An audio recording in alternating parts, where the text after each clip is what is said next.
Hi, I'm Lainey Mauger, and it's Sunday, September the 12th, 2021. I welcome you all here to Unity of Wilmington's hybrid service. We are here to inspire personal transformation and personal growth. And we always remember that we are beloved expressions of God, that we are here for a holy purpose, and we are in the right place at the right time, right now.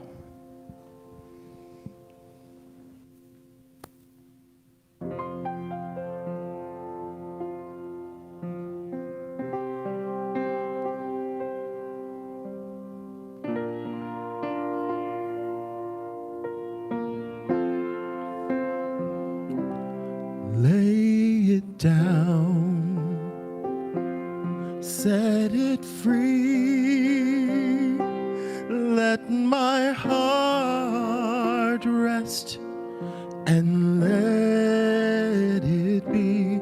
Lay it down, set it free, lay it down on the altar of love. I was walking through a season of dark and lonely change, when the world was on my shoulder and my faith was rearranged. I knew He'd never put more on me, more than I can bear. The Spirit reassured me there was an answer to my prayer. If I lay it down, let it be, let my heart rest and let it be. Lay it down, set it free, lay it down on the altar of love. So every single moment I am faced with the choice to stay in separation or listen to that voice that beckons me to be open and grateful for every day. And it sure reminds me there can be another way. If I lay it down, set it free, let my heart rest and let it be. Lay it down, set it free, lay it down on the altar of love. Love is all we need. Love is the only way, it's the only way. So lay it down, set it free, let my heart rest and let it be. Lay it down, set it free, lay it down on the altar of love. Lay it down on the altar of love. Lay it down on the altar of love.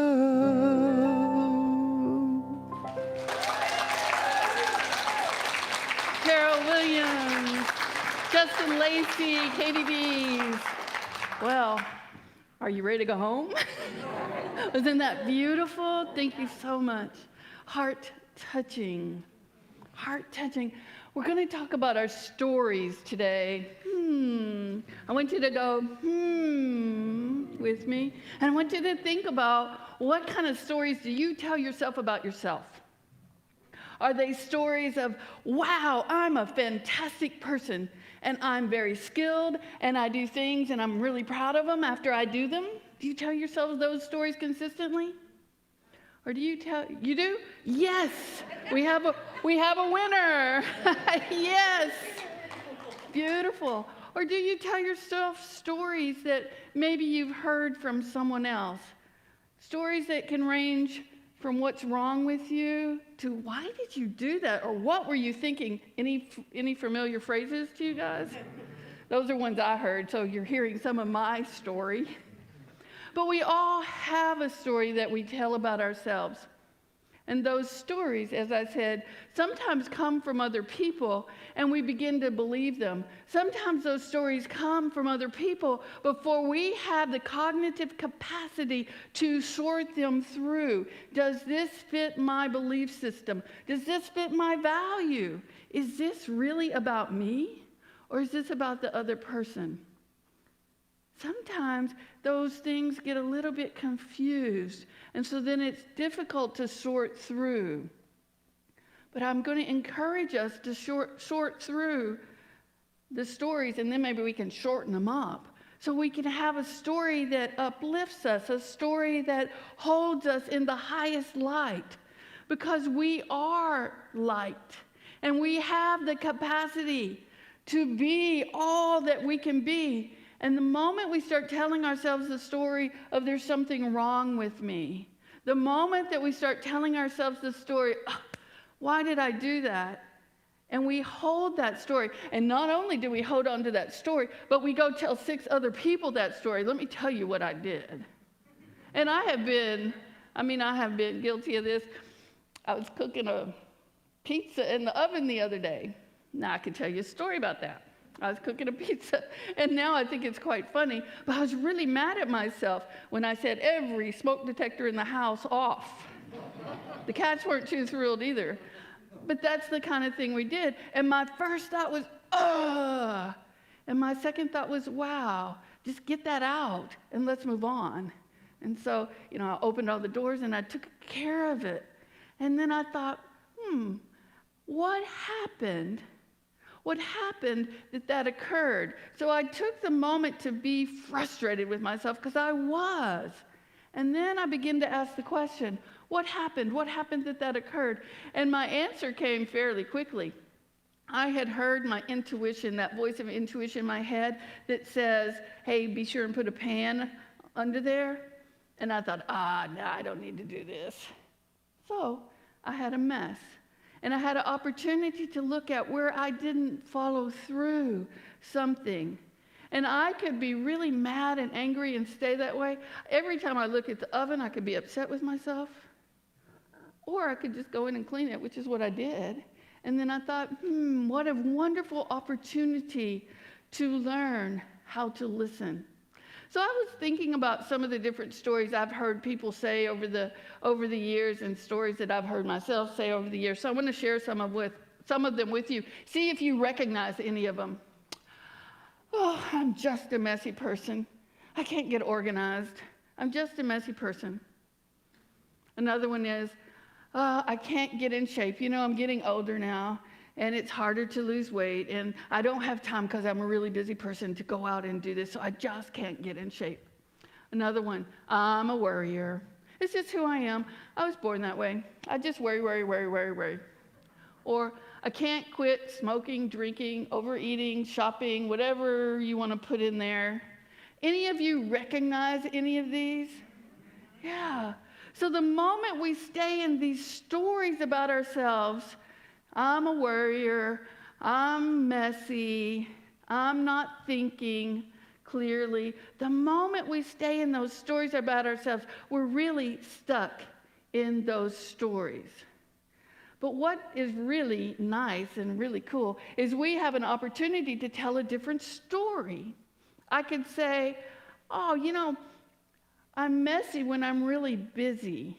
But as soon as I finish being so busy, I can go in and clean up. Or I can take 10 or 15 minutes every day and consistently take care of what I need to take care of. It doesn't take that much time when I do it consistently and on a daily basis. See, I can begin to tell myself a different story. I can tell myself the story of, wow, I've started this discipline, this practice, and I forgot a day. All I have to do is recommit to starting up tomorrow.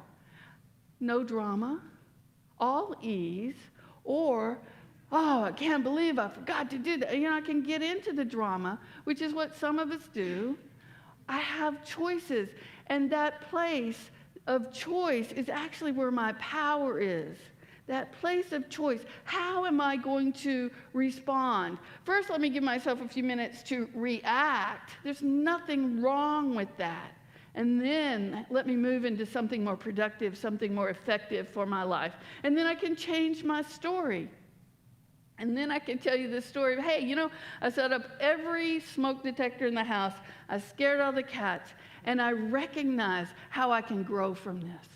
Very different type of story. I recognize how I can grow from this because life happens and we make mistakes. And we're in a learning curve for a lot of things. So when we make mistakes, we can give ourselves generous, loving attention and move on. When we're in that learning curve, if you've ever gotten a new phone or a new computer, you're probably in that learning curve, then we can go, I haven't learned how to do that yet. And yet is the operative word. Now, we don't only do this about ourselves, we do this around other people too. We look at people and we start to make up stories about them. And we start to make up stories. And those stories may be accurate and they may be inaccurate. And unless we know them, we don't often have an opportunity to check it out. For instance, one day I was driving down the freeway. I was living in San Diego in Southern California. And driving down the freeway, and I'm driving down the freeway, and a guy comes on the on-ramp, and he hits me right in the part of the bumper where the car shifts from the front to the back. And so we pull over, and I was mad. It's like, what's he doing hitting me? All I'm doing is driving. He's not paying attention. He's not coming on. And I had a story going. And the more I had my story going, the more my anger was moving also. And we got out, and he looked at me, and he said, I'm so sorry. I'm headed to the hospital. My wife is having surgery in just a little bit. I changed my story instantly. And I shook a little bit to shake the adrenaline off. And I changed my story instantly because I had more information. So one of the things we can do when we begin to make up stories, whether they're about ourselves or about somebody else, is gain some more information. Myrtle Fillmore, growing up, she's the co-founder of Unity.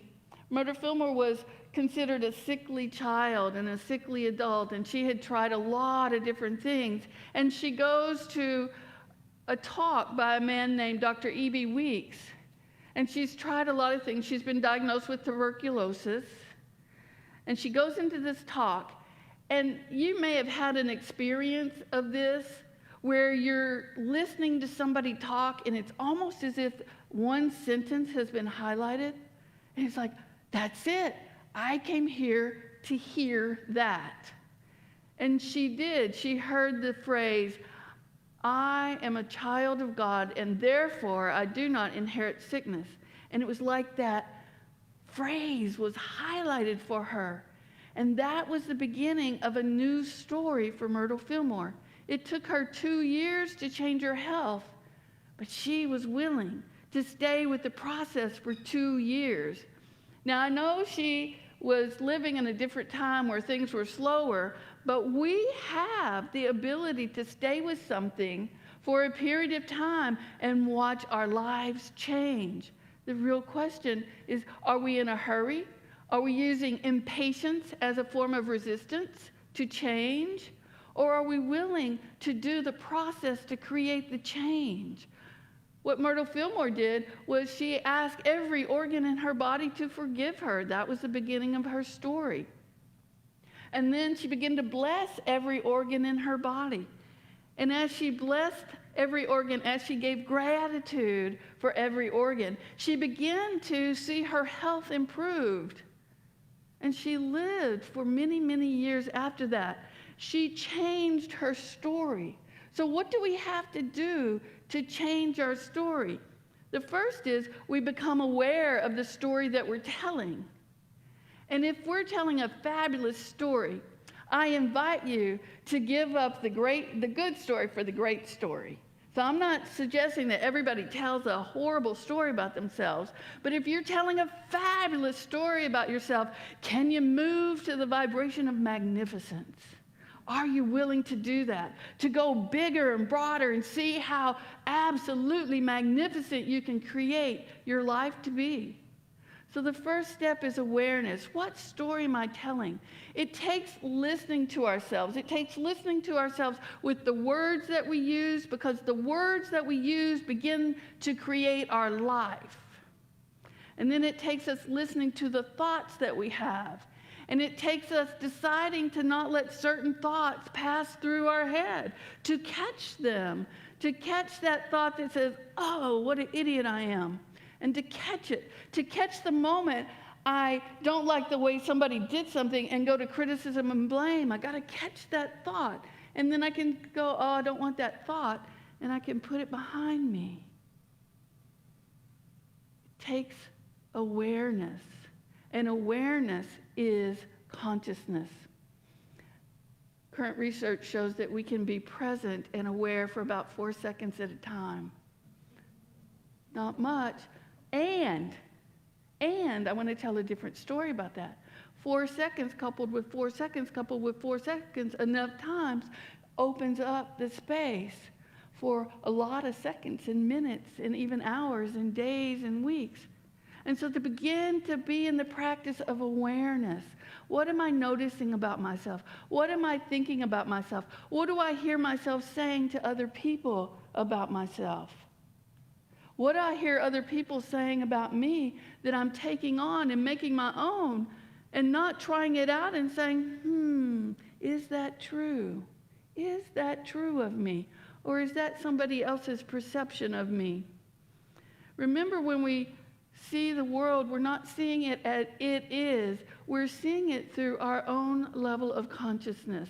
So if I'm in victim consciousness, I'm going to be like this.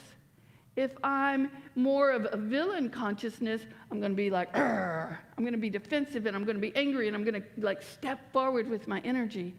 If I'm feeling insecure about myself, I may be here, let me help. So that I'm trying to make myself indispensable to you so that you'll want to have me here. See, we come at consciousness, but all we have to do is become aware. And then when we become aware, we can remember who we are. We can remember that we have every capacity of the divine within us. It is part of our divine nature. We can remember that we have power over the stories that we tell. And we can catch ourselves telling the story. I've caught myself starting to say something and had the thought, is that really what I want to say about myself? Is that really what I want to say about the other person? And when I was first starting this, I would hold my lips like Donald Duck. It was a reminder to me, and it was a funny reminder to me, so I didn't say it. And I began to notice just how many times I didn't want to say something negative about myself or another person. And that became a practice. And so I started to catch myself, and I started noticing that how I saw that other person began to change. And I want to give you an example. Say your partner is busy and usually takes time for you, male or female. You can put the gender in. And yet you come in and the kitchen's kind of messy. And you think, I have to clean this up before I can do the cooking because it's my night to cook. So you can think, what is wrong with them? I can't believe they're leaving this kitchen a mess. That's a story. I'm going to have to say something because I feel like I'm always cleaning this up. Have you ever had that experience?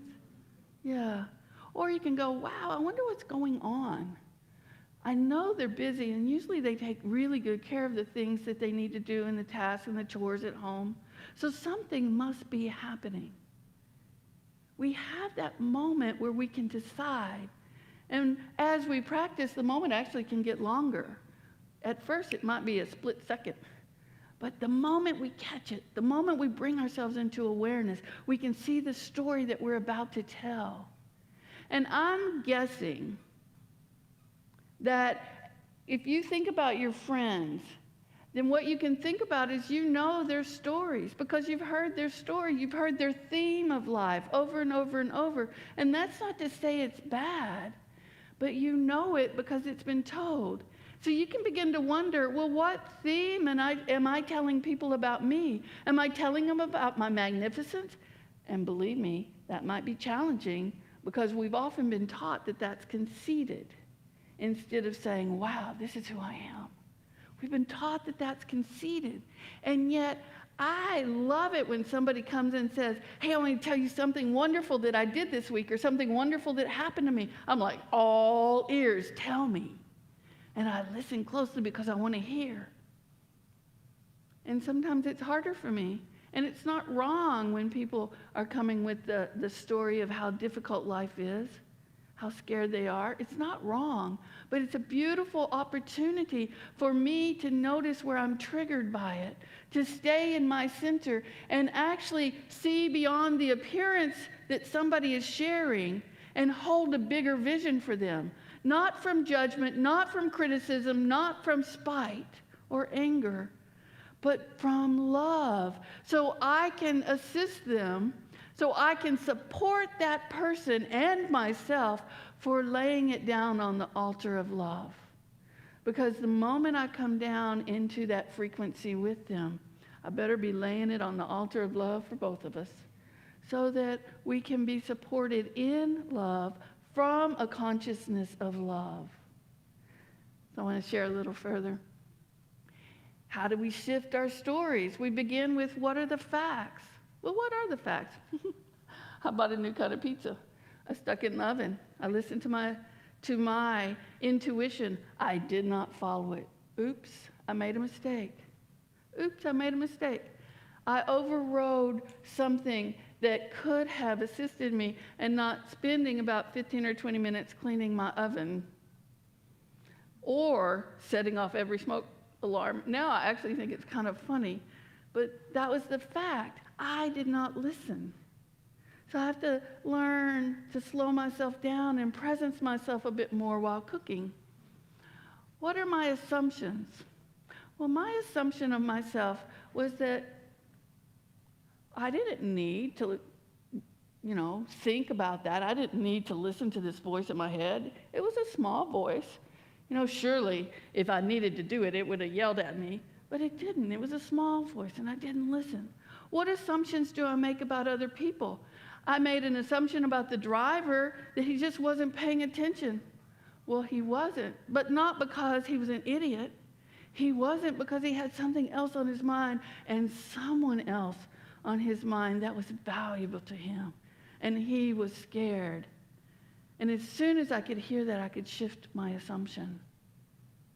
So I could gain the facts. I could move from assumption to fact and move back up the ladder and get the facts. And then I can make a conscious decision. And finally, I can ask myself, what part did I play? What part did I play in telling the story about myself? And what part did I play in telling the story of another person? Where was I not taking responsibility for my experience and blaming it on someone else? Where was I not noticing where my mind was and what feelings I was experiencing so that I could own them, I could get clear with them, and I can move forward in life differently? It's available to us. We just have to practice it. And we can practice it with each other. I love it when friends will say to me, did you just hear yourself, Nikki? I mean, that's a gift. Some people don't like it, so if you don't like it, tell your friends I don't like it. But I love it when somebody will say, hey, did you just hear yourself? Because if I'm saying something negative about myself, I'm probably caught up unconsciously in that story. And somebody loves me enough to say, hey, did you hear? Did you hear what you just said? Is that how you want to move forth in your life?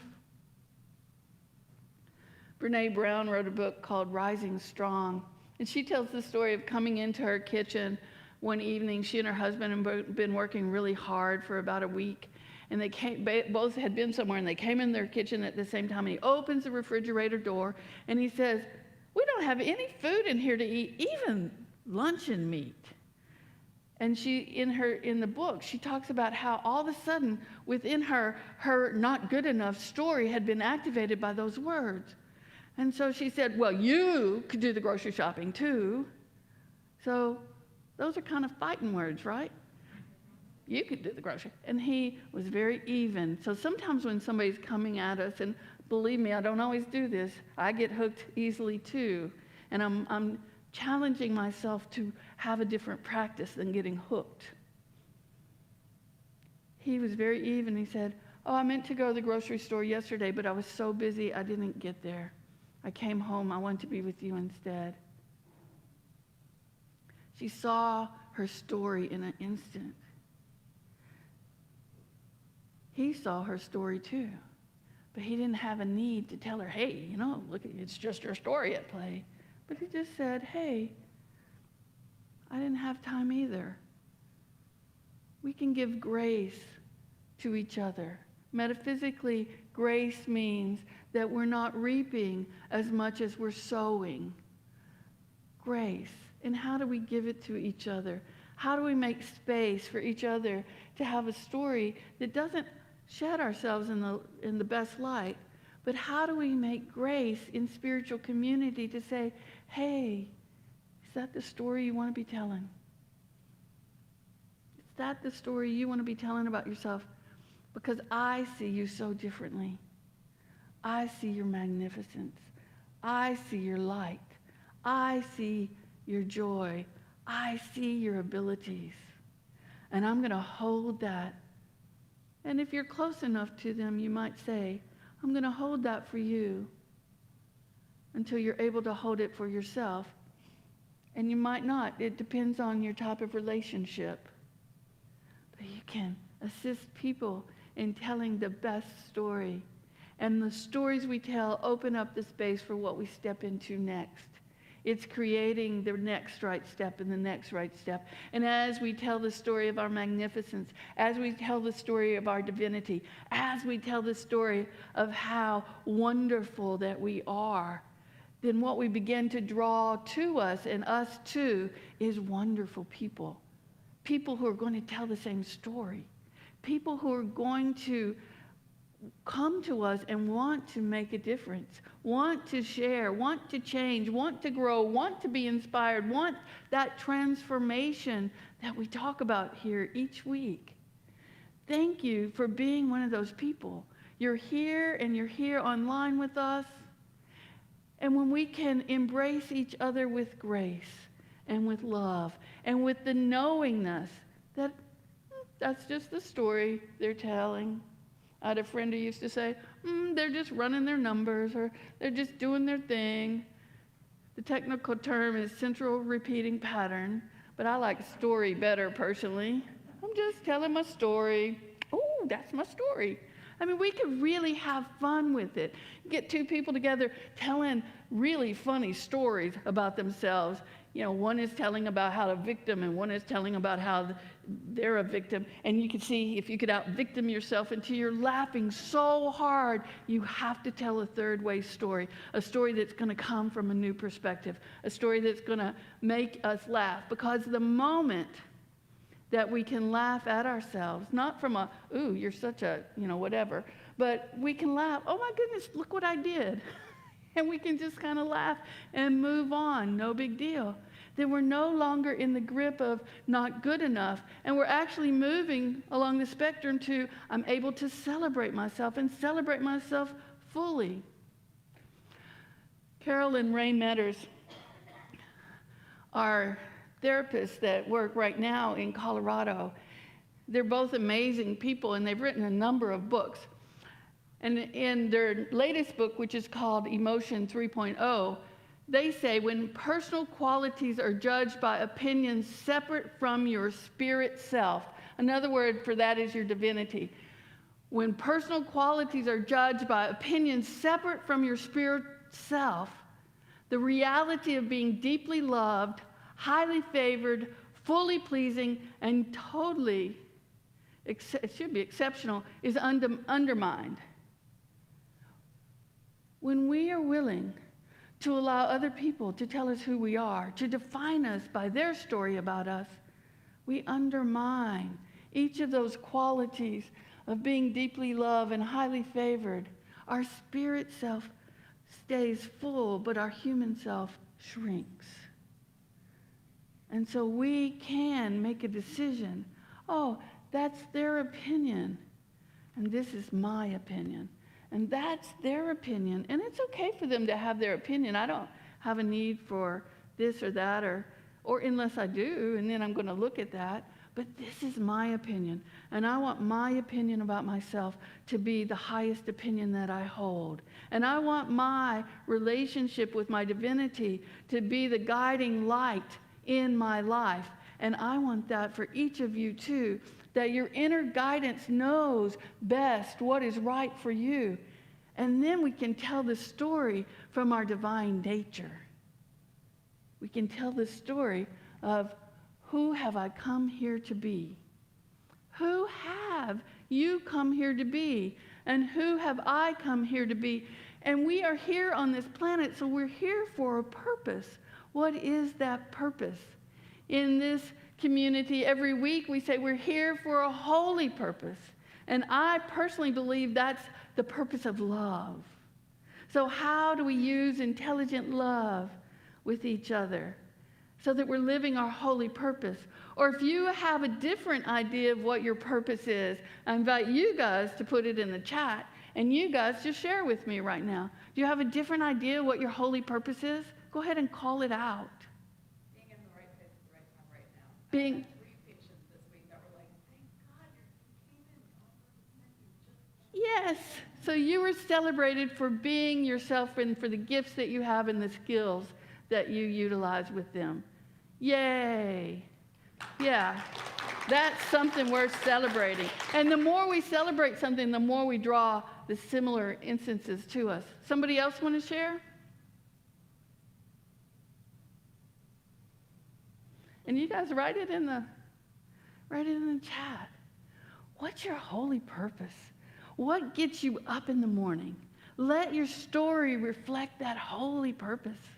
Let your story be the thing that wakes you up earlier than you would set the alarm clock for. That happened to me at 5 o'clock. I was wide awake. I was thinking, oh, it's Sunday. I get to go and talk. I get to be with people. I was excited. I was so excited. I was up at 5. And I'm a night owl. But I was so excited I was up at 5 because my purpose is being here. My purpose is being a minister. My purpose is a lot of different things, but this is the one I'm living right now. And I've lived a lot of different purposes in terms of work. So when we're able to do that, we live life with a joy that's different than somebody who's not sure what their story is, or their story paints a picture of their insecurity. And again, I'm not saying you're wrong if you're feeling insecure. Everybody does. But we have the skills and the tools and the practice, if we choose, to create a new story. One that gets us up, gets us going, allows us to live the life that we most want to live. So as we begin to take this into meditation, think about who you want to be. Who did you come here to be? We're here on the planet at this time. Who did you come here to be? Just take a breath. Turn within. You can keep your eyes open or closed. I'm going to keep mine open. It's my way of connecting with you. Who have I come here to be? And let that still voice, that feeling, however you experience your intuition, your inner guidance, let that voice become loud for you. Allow yourself to open up and to hear that voice. Who have I come here to be? What is my purpose on this planet? Am I able to move through my life with the story of my own magnificence, my own divine nature, my essence of love? How do I move through my life? When I make mistakes, can I look at them and ask myself, well, what are the facts and what assumptions did I make and what role did I play in that? So I come home to my magnificence. So I engage grace in all activities. So I can be in Walmart and see someone having a hard time, and I can extend love instead of judgment. I'm driving and somebody cuts me off, and I can think, oh, I wonder why they're in a hurry. I wish them well as they get to where they're going. We can tell all kinds of stories. Tell a story of who you've come here to be in your magnificence, in your divinity, and in your humanity. So we're living fully in all ways, loving as much as we can from where we're at, being the place where God shows up or the divine shows up, being that place everywhere we go. One of the images that come to my mind is we live in a community that talks about shedding the virus. What if we were shedding hearts everywhere we went? What if our heart was just pouring forth hearts of all sizes, and everyone we came into had the opportunity to receive the heart? Many, many and multiple hearts, feeling loved and beloved, feeling cared for, feeling our generosity. Let it be who you came here to be. And as we begin to move back into this time and this place and this room, let's fully embrace our humanity as well as our divinity, recognizing that only as we embrace our humanity fully, recognize that we have the spectrum from not good enough to celebrating ourselves inside of ourselves, and we have the power within us to choose. Let's exercise those choices and be who we've come here to be, fully human and fully divine.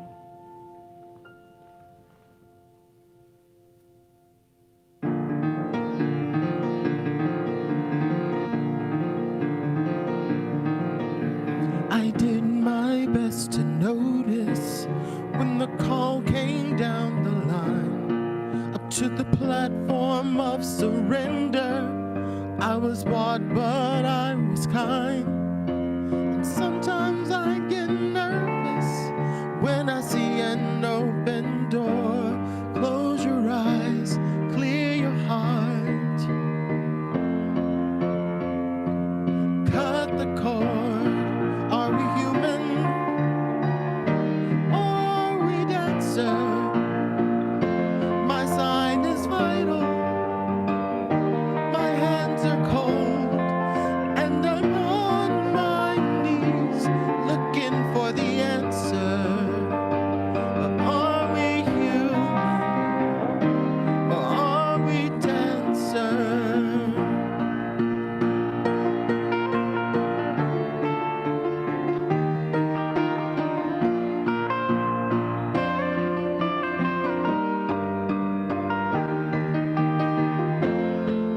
Pay my regards to grace and virtue, send condolences to good, regrets to virtue. They did the best they could.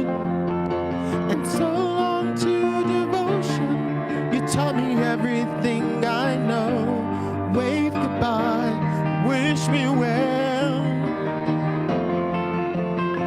You gotta let me go. Are we human or are we dancer? My sign is vital. My hands are cold, and I'm on my knees looking for the answer of are we human or are we dancer? Will your system be alright as you dream of home tonight?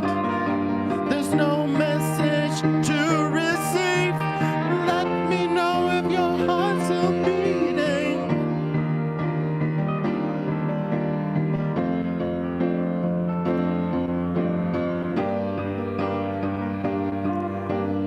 As you have enjoyed our service here or at home or wherever you are, we invite you to share your blessings with us and contribute via check to Unity of Wilmington, our website, Press Donate, or through Venmo. Thank you very much. And share your story. Share your story about your magnificence this week. And be like David and dance before the Lord, the I am that's within you, as you show your magnificence and live fully from your divinity. You gotta let. Are we human or are we dancer? My sign is vital. My hands are cold, and I'm on my knees looking for the answer. Are we human or are we dancer?